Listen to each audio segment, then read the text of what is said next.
ಬಸವಣ್ಣನವರ ಜೀವನ ಚರಿತ್ರೆ. ಬಸವಣ್ಣನು ಕ್ರಿಸ್ತಶಕ 1105ರ ಸುಮಾರಿಗೆ ಇತ್ತೀಚಿನ ಕರ್ನಾಟಕದ ಬಾಗಲಕೋಟೆ ಜಿಲ್ಲೆಯ ಬಸವನಬಾಗೇವಿ ಗ್ರಾಮದಲ್ಲಿ ಜನಿಸಿದರು. ಅವರ ತಂದೆ ಮಾದಿಗೆಯರ ಆದಿಪ್ರಮುಖ ಮದಾರ ಚೆನ್ನಯ್ಯ ಮತ್ತು ತಾಯಿ ಮಾದಲಾಂಬಿಕೆ. ಬಸವಣ್ಣನವರು ಶೈವ ಧರ್ಮದ ಭಕ್ತರಾಗಿದ್ದು, ಬಾಲ್ಯದಿಂದಲೇ ಭಕ್ತಿಯಿಂದ ಕೂಡಿದ ಚಿಂತನೆಗಳನ್ನು ಬೆಳೆಸಿದರು. ಕೂಡಲಸಂಗಮದಲ್ಲಿ ವಿದ್ಯಾಭ್ಯಾಸ ಮಾಡಿದ ಬಸವಣ್ಣನು ತದನಂತರ ಕಲ್ಯಾಣ ರಾಜ್ಯದ ರಾಜಮನೆತನದಲ್ಲಿ ಪ್ರಧಾನಿಯಾಗಿ ಸೇವೆ ಸಲ್ಲಿಸಿದರು. ಅವರು ರಾಜಕೀಯ ಮತ್ತು ಧಾರ್ಮಿಕ ಕ್ಷೇತ್ರಗಳಲ್ಲಿ ಸಮಾನ ನ್ಯಾಯವನ್ನು ನೀಡಲು ಶ್ರಮಿಸಿದರು.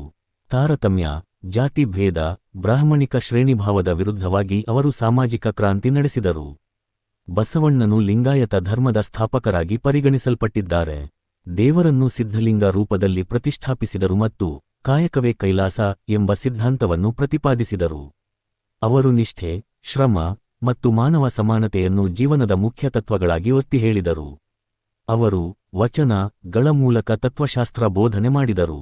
ಈ ವಚನಗಳು ಸರಳ ಭಾಷೆಯಲ್ಲಿ ದಿನನಿತ್ಯದ ಜೀವನಕ್ಕೆ ಸಂಬಂಧಿಸಿದಂತೆ ದೇವರ ತತ್ವವನ್ನು ವಿವರಿಸುತ್ತವೆ. ಬಸವಣ್ಣನವರು ಕಟ್ಟಿದ ಅನುಭವ ಮಂಟಪ,ವು ಸಮಾನ ಮನಸ್ಕರ ಚರ್ಚಾ ವೇದಿಕೆಯಾಗಿ ಪ್ರಸಿದ್ಧಿ ಪಡೆದಿತು. ಇಲ್ಲಿ ಎಲ್ಲ ವರ್ಣದ ಜನರು ಸಮಾನ ಹಕ್ಕುಗಳಿಂದ ಭಾಗವಹಿಸಬಹುದು ಎಂಬುದನ್ನು ಅವರು ಜಾರಿಗೆ ತಂದರು. ಬಸವಣ್ಣನವರ ಜೀವನದಲ್ಲಿ ನಡೆದ ಅರ್ಥಪೂರ್ಣ ಘಟನೆಗಳಲ್ಲಿ ಬ್ರಾಹ್ಮಣ ಮತ್ತು ಅಜಾತಿ ಜಾತಿಯವರ ಮದುವೆಯನ್ನು ಬೆಂಬಲಿಸಿದ ಪರಿಣಾಮವಾಗಿ ಅವರಿಗೆ ವಿರೋಧ ಹುಟ್ಟಿತು. ಈ ಕಾರಣದಿಂದ ರಾಜಮನೆತನದಲ್ಲಿ ಬಸವಣ್ಣ ಅವರ ವಿರುದ್ಧ ಆಕ್ರೋಶ ಉಂಟಾಯಿತು ಮತ್ತು ಕೊನೆಗೆ ಅವರು ಕಲ್ಯಾಣವನ್ನು ತ್ಯಜಿಸಿ ಕೂಡಲಸಂಗಮದಲ್ಲಿ ಪರಮತಪದಲ್ಲಿ ಲೀನರಾದರು. ಬಸವಣ್ಣನವರು ಭಾರತೀಯ ಧಾರ್ಮಿಕ ಚಿಂತನೆಗೆ ನವತಂತ್ರವನ್ನು ತಂದರು. ಲಿಂಗಾಯತ ಧರ್ಮದ ಮೂಲಕ ಅವರು ಸಮಾನತೆಯ ತತ್ವವನ್ನು ನೆಲೆಗೊಳಿಸಿದರು. ಅವರ ವಚನ ಸಾಹಿತ್ಯವು ಕನ್ನಡ ಭಾಷೆಯ ಅತ್ಯಂತ ಮುಖ್ಯವಾದ ಸಾಹಿತ್ಯ ಸಂಪತ್ತಾಗಿದೆ.